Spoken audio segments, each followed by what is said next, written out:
नमस्कार जूनियर्स, मेरा नाम है आदित्य शर्मा और आप देख रहे हैं कॉमर्स भैया। और आज हम लोग बात करने वाले हैं आईपी यूनिवर्सिटी के बीएड के बारे में। अगर आप लोगों को आईपी यूनिवर्सिटी में बीएड में एडमिशन लेना है और आप लोगों को कुछ भी नॉलेज नहीं है तो इस वीडियो के अंदर मैं आप लोगों को सारी जानकारी देने वाला हूं। आप लोग बीएड के अंदर कैसे एडमिशन ले सकते हैं, क्या एलिजिबिलिटी है, क्या क्या चीज़ें होती है, क्या पढ़ना है आप लोगों को एग्जाम के लिए, सब कुछ बताने वाला हूँ। शुरू करते हैं इस वीडियो को बिना किसी प्रॉफिट लॉस के। अगर आप लोगों को आईपी यूनिवर्सिटी बीएड के अंदर एडमिशन लेना है तो मैं आप लोगों को सबसे पहले एलिजिबिलिटी के बारे में बताना चाहता हूँ। एलिजिबिलिटी आप लोगों की ये है कि आप लोग के ग्रेजुएशन या फिर पोस्ट ग्रेजुएशन के अंदर 50% मार्क्स होने चाहिए। अगर आप लोग के टोटल 50% से कम है तो आप लोगों को एडमिशन मिलने में दिक्कत आएगी ही आएगी।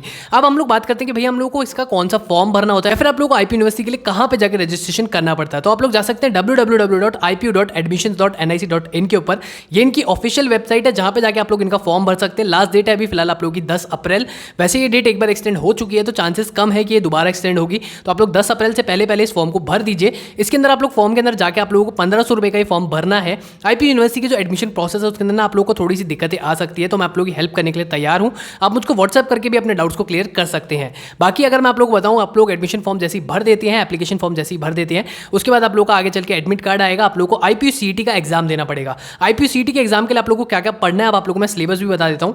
बीएड का सीईटी कोड है आप लोगों का 122 एंड इसके अलावा आप लोगों को इसके अंदर पढ़ना पड़ेगा। सबसे पहले आप लोगों को लैंग्वेज के बारे में पढ़ना पड़ेगा। आप लोगों ने अगर इंग्लिश लैंग्वेज ले रखी है तो इंग्लिश के बारे में पढ़ना पड़ेगा। अगर आप लोगों ने हिंदी ले रखी है तो आप लोगों को हिंदी लैंग्वेज के बारे में पढ़ना पड़ेगा। 25% क्वेश्चन आएंगे आप लोगों के लैंग्वेज के ऊपर। फिर आता है आप लोगों का LR, logical reasoning. Logical reasoning के ऊपर भी आप लोगों के 25% क्वेश्चन आएंगे। अब देखो आप लोगों के जो टोटल क्वेश्चन होते हैं आप लोगों के 100 क्वेश्चन आते हैं। 100 में से आप मान लो कि 25 क्वेश्चन आएंगे आप लोगों के लैंग्वेज के, 25 क्वेश्चन आएंगे आप लोगों के एलआर के। फिर उसके अलावा आप लोगों का जनरल अवेयरनेस आता है जो कि 25% अगेन मतलब 25 क्वेश्चन आप लोगों के आने वाले जनरल अवेयरनेस के बारे में। आजू बाजू की या फिर आसपास की आप लोगों की खबरें या फिर इंडिया की खबरें या फिर इंटरनेशनल खबरें आप लोगों से पूछी जाएंगी। इसके अंदर कुछ क्वेश्चन आप लोगों के जनरल नॉलेज वाले करे जाएंगे। और लास्ट पार्ट आप लोगों का जो कि पार्ट डी हम लोग बोलते हैं, सेक्शन डी जिसको हम बोलते हैं, वो है आप लोगों का टीचिंग एप्टीट्यूड। टीचिंग के रिगार्डिंग आप लोगों से 25 क्वेश्चन और पूछे जाएंगे।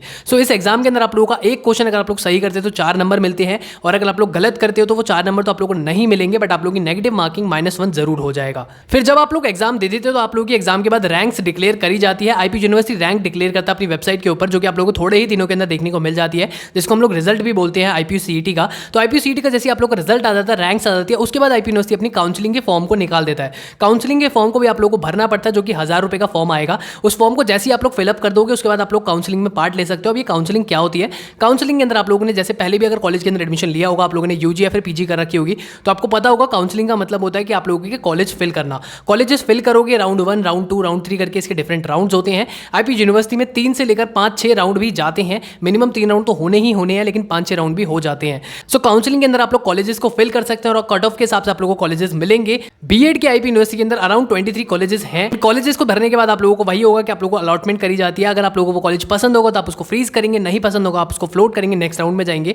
तो ऐसे ही आप लोग आगे तक जाएंगे और आप लोगों को बेस्ट कॉलेज आप लोगों का मिल जाएगा। और जैसे आप लोग कॉलेज को फ्रीज कर देते हैं, आप बोलते हैं कि मेरे को ये कॉलेज चाहिए, तो आप उस कॉलेज के अंदर जाएंगे, वहां जाकर आप लोग फीस पे कर देंगे। और कॉलेज को फ्रीज करने के लिए आप लोगों से आईपी यूनिवर्सिटी मांगता है 60,000 रुपीज। वैसे तो एडमिशन प्रोसेस मैंने आप लोगों को बहुत आगे तक का बता दिया है। इसके अंदर आप लोगों को कहीं पे भी डाउट आएगा तो मैं आप लोगों की हेल्प करने के लिए बिल्कुल रेडी हूं। मैं अगेन आप लोगों को बता रहा हूं, आप मेरे को व्हाट्सएप करके अपने डाउट्स पूछ सकते हैं। बाकी अगर हम लोग आईपी यूनिवर्सिटी की बीएड की फीस की बात करें तो मिनिमम अगर आप लोग सी ग्रेड वाला कॉलेज लेते हैं तो आप लोग 1,62,800 आप लोग की 2 साल की फीस होगी। और अगर आप लोग अच्छा कॉलेज लेते हैं, A+ ग्रेड वाला कोई बेस्ट कॉलेज उठाते हैं आईपी यूनिवर्सिटी का, तो उसकी फीस आप लोग की अराउंड 2,33,000 तक जाने वाली है। ये थी जीजीएस आईपीयू बीएड की सारी जानकारी। अगर आप लोगों को कोई भी डाउट है तो आप मुझको व्हाट्सएप करके पूछ सकते हैं। आई होप आप लोगों को वीडियो अच्छी लगी होगी। अगर अच्छी लगी प्लीज को लाइक करो, शेयर करो अपने दोस्तों के साथ। मैं मिलता हूं आपसे अगली वीडियो में। अभी के लिए इतना ही, धन्यवाद।